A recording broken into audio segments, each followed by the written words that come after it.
নমস্কাৰ, মই ডক্টৰ নাছিমুৰ ৰিয়াজ। আজি বহুত ইম্পৰ্টেণ্ট কথা এটা আলোচনা কৰিম বুলি ভাবিছোঁ। এইটো হয় ডায়েবেটিছ ৰোগীৰ ডায়েট কেনেকুৱা থাকে।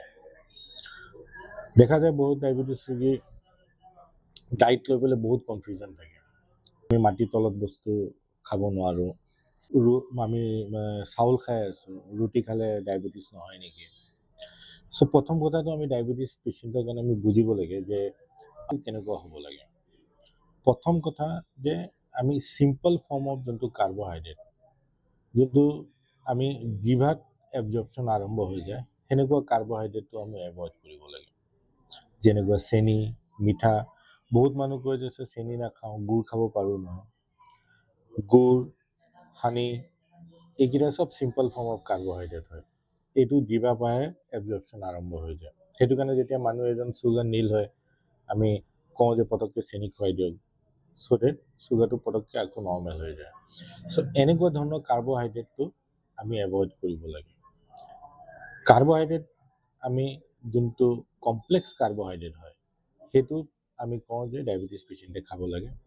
বাট এইটো খোৱাটো এটা নিয়ম।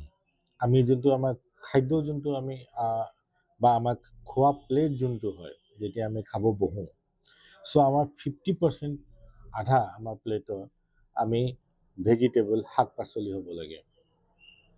25% আমাৰ তাতে আমি কাৰ্বছ ল'ব লাগে। কাৰ্বছত আমি যেনেকুৱা ব্ৰাউন ৰাইচ লওঁ, ৰুটি ল'ব পাৰোঁ, ভাতো ল'ব পাৰোঁ, নৰ্মেল ৰাইচ। আৰু নেক্সট 25% যোনটো থাকে, সেইটোত আমি প্ৰটিন হ'ব লাগে, যেনেকৈ মাছ, মাংস, কণী, পনীৰ। চ' এইটো হয় এটা প্ৰপাৰ ডায়েবেটিক প্লেট। আৰু এনেকৈ যদি আমি লওঁ, তো আমি কেতিয়াবা 2 পিচ খোৱাত আমাৰ আলু পৰিলেও একো আপত্তি নাই। আমি বেলেঞ্চ এটা ডায়েট হ'ব লাগে, কেলৰিজটো বেলেঞ্চ হ'ব লাগে। বহুতকেইটা ক্ষেত্ৰত দেখা যায় যে পেচেণ্টে কয় যে মই চাহ নাখাওঁ, চেনি চাহ নাখাওঁ, বাট চাহৰ লগত বোলে চেনি খোৱা নাই, লগত চিঙৰা বা কচৰি খাই আছে বা পকৰা খাই আছে। এইটোত কেলৰিজ বহুত হাই, বহুত আনহেল্ডি হয়।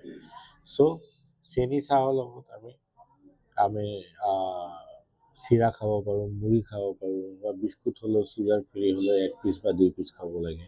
বহুত ফ্ৰাই বস্তু, তলা বস্তু, যেনেকুৱা চুগাৰ বেয়া, মিঠাই বেয়া, এনেকুৱা ফ্ৰাই বস্তু একে সমানত বেয়া হয়। চ' ডায়েবেটিছ পেচেণ্টে ডায়েট চিম্পল থ'ব লাগে। যেনেকুৱা ঘৰত চবৰ কাৰণে যোনটো খাদ্য বনায়, খানা বনায়, এনেকুৱা নহয় যে আমি ঘৰত যেতিয়া ডায়েবেটিছ কোনোবা ৰোগী এজন হ'ল, তেওঁৰ কাৰণে আমি বেলেগকৈ ৰান্ধি আছোঁ, এনেকুৱা নহয়।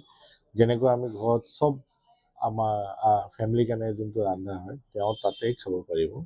বাছ তেওঁ খোৱাটো, যেনেকুৱা প্লেটৰ কথাটো ক'লোঁ, যে তেওঁ পৰ্চন কণ্ট্ৰলত থাকিব লাগিব। পৰ্চনটোত শাক পাচলিৰ কোৱান্টিটিটো বেছি থাকিব লাগে। লগত আমি কেতিয়াবা ঘৰত চাপ'জ কিবা আলু বা এনেকুৱা যোনটো বস্তু আছে, তো 1 পিচ 2 পিচ খাব পাৰে।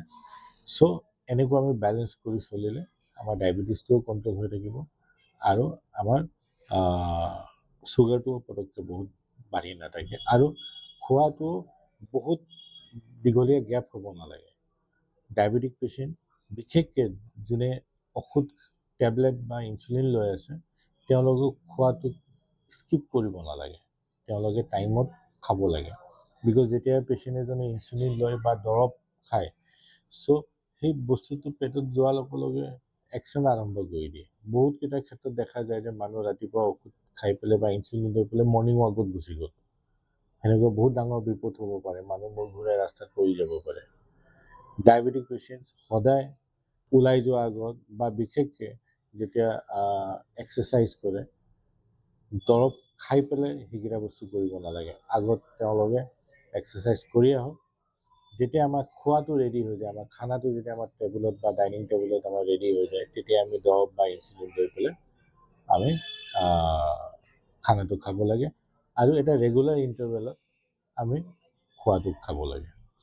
আৰু এটা ইম্পৰ্টেণ্ট কথা, বহুত মানুহে ফ্ৰুটছৰ কথা সোধে যে ডায়েবেটিছ ৰোগী ফ্ৰুটছ খাব পাৰি নে নোৱাৰি। পাৰি। আমি ল' গ্লাইচেমিক ইণ্ডেক্স, যোনটো GI ইণ্ডেক্স আমি কওঁ 55, তাৰ তলত থকা ফ্ৰুটছকেইটা খোৱাটো ভাল। যেনেকুৱা মধুৰিআম হ'ল, আপেল হ'ল, মৌচুমী, কমলা টেঙা, ডালিম, এইকেইটা ফ্ৰুটছ খাব লাগে।